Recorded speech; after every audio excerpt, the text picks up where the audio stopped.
محرم کی فضیلت میں اللہ کے پیارے پیغمبر علیہ السلام کی صحیح مسلم کے اندر حدیث ہے، افضل الصیام بعد رمضان شہر اللہ المحرم، رمضان کے بعد سب سے افضل روزے اجر اور ثواب کے لحاظ سے اللہ کے پیارے پیغمبر علیہ السلام نے فرمایا محرم کے روزے،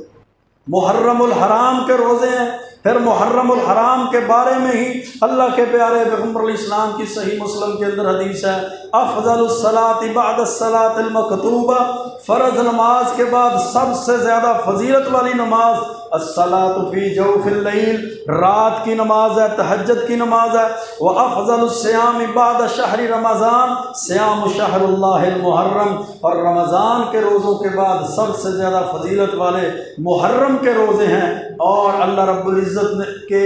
مہینہ اس کو کہا گیا کہ شہر اللہ المحرم، اللہ کے مہینے محرم کے روزے۔ پھر میرے بھائیوں، محرم کے روزوں کے اندر ہی اللہ کے پیارے پیغمبر علیہ السلام کی حدیث ہے، آپ نے فرمایا صیام یوم عاشوراء احتسب علی اللہ ان یکفر السنۃ التي قبلہ،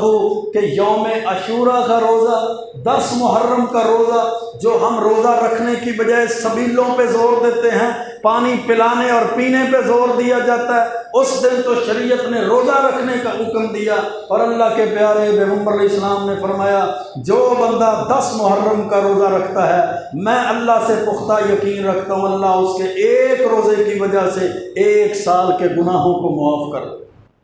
پھر آپ نے نہ صرف روزہ رکھا بلکہ روزہ رکھنے کا حکم بھی دیا، صحابہ کرام نے کو بھی حکم دیا۔ پھر جب آپ کو پتہ چلا کہ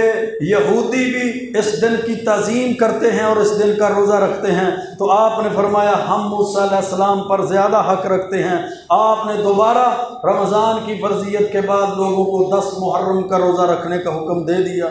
لیکن جب یہود و نصارہ کی مخالفت کی بات آئی تو آپ نے فرمایا فَإِذَا كَانَ الْعَامُ الْمُقْبِلُ انشاءاللہ سُمْنَ الْيَوْمَ التَّاسِعَ، کہ اگلے سال اگر ہم زندہ رہے تو انشاءاللہ 9 محرم کا روزہ رکھیں گے۔ معنی کیا ہوا؟ حضرت عبداللہ بن عباس رضی اللہ تعالیٰ عنہ کا بہقی اور مصنف عبد الرزاق کے اندر فتویٰ موجود ہے، آپ نے فرمایا صوم التاسع والعاشر وخالف الیہود، کہ 9 محرم کا بھی روزہ رکھو اور 10 محرم کا بھی روزہ رکھو اور یہودیوں کی مخالفت کرو۔ کیوں؟